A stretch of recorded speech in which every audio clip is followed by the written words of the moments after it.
Ghatkopar hoarding दुर्घटनेतला मुख्य आरोपी याला भावेश भिंडेला उदयपूर इथून अटक करण्यात आलेली आहे।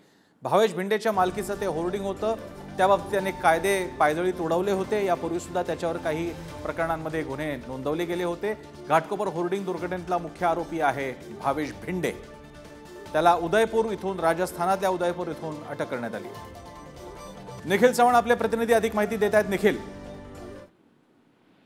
प्रसन्नजी, घाटकोपर होर्डिंग प्रकरणामध्ये होर्डिंग जे पडलेलं आहे त्या कंपनीचे मालक यांच्यावरती गुन्हा दाखल करण्यात आलेला होता। मनुष्यवधाचा हा गुन्हा होता आणि त्यानंतर पोलिसांची टीम आहे ते याच व्यक्तीचा जो शोध आहे तर भावेश भिडे यांचा शोध घेत होते, परंतु त्याच दिवशी ते मुंबई बाहेर असल्याची, पळून गेल्याची माहिती आहे ती पोलिसांना मिळालेली होती। त्याचमुळे पोलिसांनी 5 विशेष टीम आहे ती भावेश भिडे यांना पकडण्यासाठी तयार करण्यात आलेला होता। मुंबईच्या गुन्हे शाखेने मुख्य आरोपी भावेशला उदयपूर येथून ही अटक केलेली आहे आणि त्याला आता मुंबई पोलीस आहेत ते परत महाराष्ट्रामध्ये घेऊन येतात। घटना घडली त्याच दिवशी, घटना कळताच त्यांनी आपल्या परिवारासोबत महाराष्ट्राच्या बाहेर पळ घेतला, परंतु त्याचं लोकेशन ट्रॅक होत नव्हतं कारण त्यांनी मोबाईल आणि सर्वच त्याचे संपर्क होणारे वस्तू किंवा कॉन्टॅक्ट नंबर या सगळ्या बंद करून ठेवलेल्या होत्या। परंतु 2 दिवसांनी पोलिसांची टीम उदयपूरला ही गेली, त्याचा मागोवा काढला आणि त्यानंतर देखील महत्त्वाची घटना आहे। याला अटक केल्यामुळे आता या सगळ्या दुर्घटनेवर नव्यानं प्रकाश पडू शकतो। धन्यवाद तुम्ही दिलेल्या माहितीसाठी।